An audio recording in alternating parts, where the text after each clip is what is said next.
गर्भ में वर्णोत्पत्ति में महाभूतों का संबंध। यहाँ पर दो मत ज्यादातर पूछे जाते हैं, चरक तथा सुश्रुत। सबसे पहले ये शब्द को समझ लीजिए, औदात। औदात इज इक्वल टू गौर वर्ण। गौर वर्ण, इनके लिए कौन सा महाभूत आवश्यक है? चरक अनुसार गौर वर्ण के लिए तेज, जल तथा आकाश। सुश्रुत ने गौर वर्ण के लिए तेज तथा जल बताया है। दैट मीन्स चरक ने तेज तथा जल के अलावा आकाश महाभूत बताया है। उसको बॉक्स तथा स्टार कर दीजिए। सुश्रुत अनुसार तेज महाभूत सभी वर्ण में उपस्थित है, उसके बिना वर्ण की उत्पत्ति ही नहीं होगी, अकॉर्डिंग टू सुश्रुत। दूसरा वर्ण है कृष्ण वर्ण। कृष्ण वर्ण कैसे निर्मित होगा? तेज तथा पृथ्वी के द्वारा।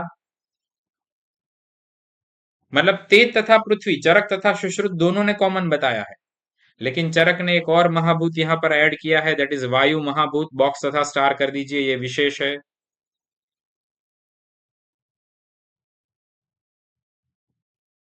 कृष्ण वर्ण, चरक, एडिशनल, वायु महाभूत। नेक्स्ट है श्याम वर्ण। श्याम वर्ण जो है वो सम सर्व धातु प्रायम, तमाम महाभूत एक रूप में मिलेंगे, उनसे श्याम वर्ण होगा। सुश्रुत ने यहां पर दो विभाग बताए हैं, कृष्ण श्याम, गौर श्याम। कृष्ण श्याम कैसे होगा? तेज, पृथ्वी, आकाश। तेज, पृथ्वी, आकाश। गौर श्याम कैसे होगा? तेज, जल, आकाश। ये बहुत ही स्टैंडर्ड क्वालिटी क्वेश्चन का टॉपिक है, इसको आपको बारंबार रिवीजन करना है, ये पूछा जा सकता है। खास याद रखिए, ये महत्वपूर्ण टॉपिक है, ऐसे प्रश्न पूछे जाएंगे। ऐसे टॉपिक में गलतियां ज्यादा होती है। नेक्स्ट है सूतिका काल।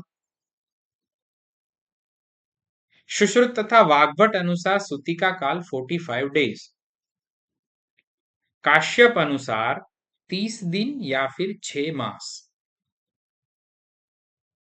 शाड़ंगधर ने यहां पर बहुत ही महत्वपूर्ण मत प्रदर्शित किया है, दैट इज पुनः आर्तव दर्शन तक। ये खास याद रखिए, ये शाड़ंगधर संहिता का मत है।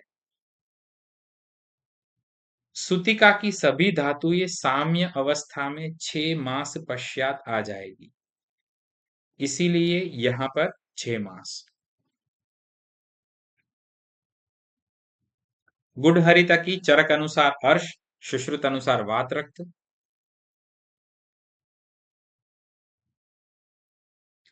इंद्रायुधा जलोका का दंश होने पर असाध्यता प्राप्त होती है, अर्थात इंद्रायुधा जलोका का दंश असाध्य है। सुश्रुत ने इंद्रमद नामक रोग बताया है, जो कि जलोका में होगा। ये खास याद रखिए, ये पुरानी परीक्षा में एक बार पूछा गया प्रश्न है। इंद्रमद शू छे, इंद्रमद क्या है? तो वो जलोका में रक्त मोक्षण के बाद उत्पन्न होने वाला रोग है, यदि ठीक से ना हुआ तो, रक्त मोक्षण ठीक से ना हुआ तो, या फिर जलोका का ठीक से वमन ना हुआ तो। वाग्भट ने इंद्रमद का दूसरा नाम दिया है, दैट इज रक्तमता। तो सुश्रुत का इंद्रमद वही वाग्भट का रक्तमद।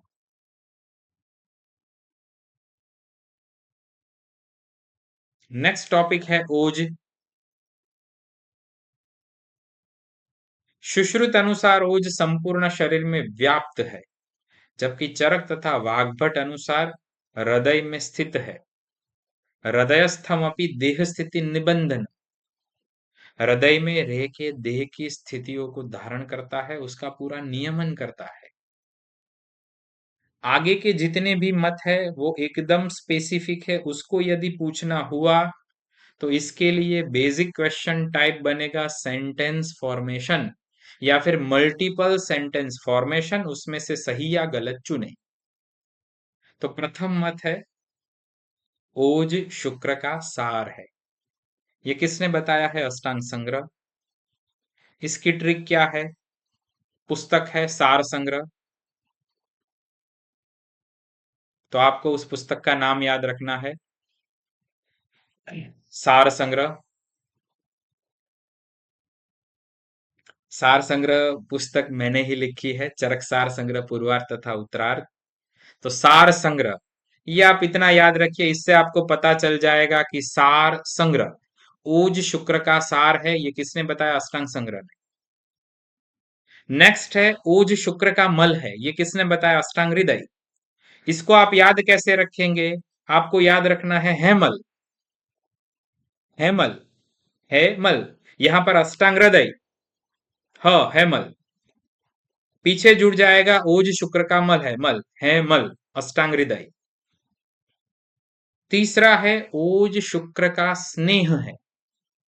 ये किसने बताया है? ये आचार्य डलहन ने बताया है। हम सामान्यतया बोलते हैं कर्मों में स्नेहन स्वेदन, तो यहां पर हमें बोलना है स्नेहण, स्नेहण, स्नेह। शुक्र का स्नेह किसने बताया?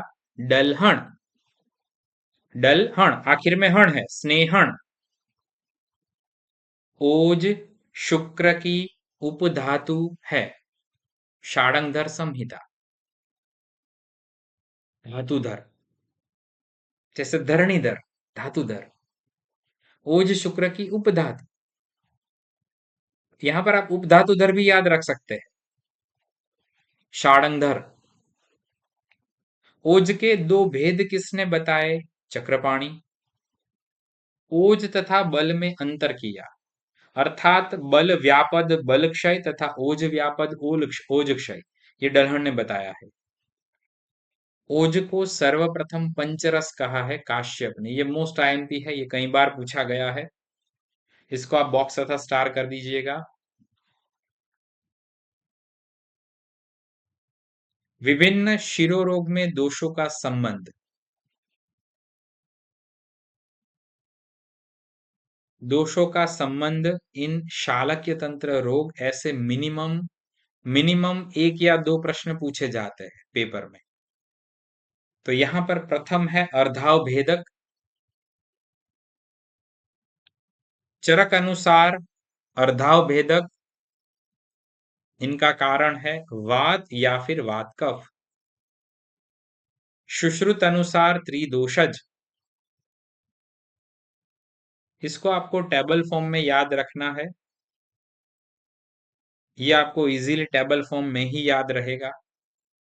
सूर्यावर्त, चरक अनुसार वातरक्त वीआर, जबकि सुश्रुत अनुसार वीपीके, वात पित्त कफ।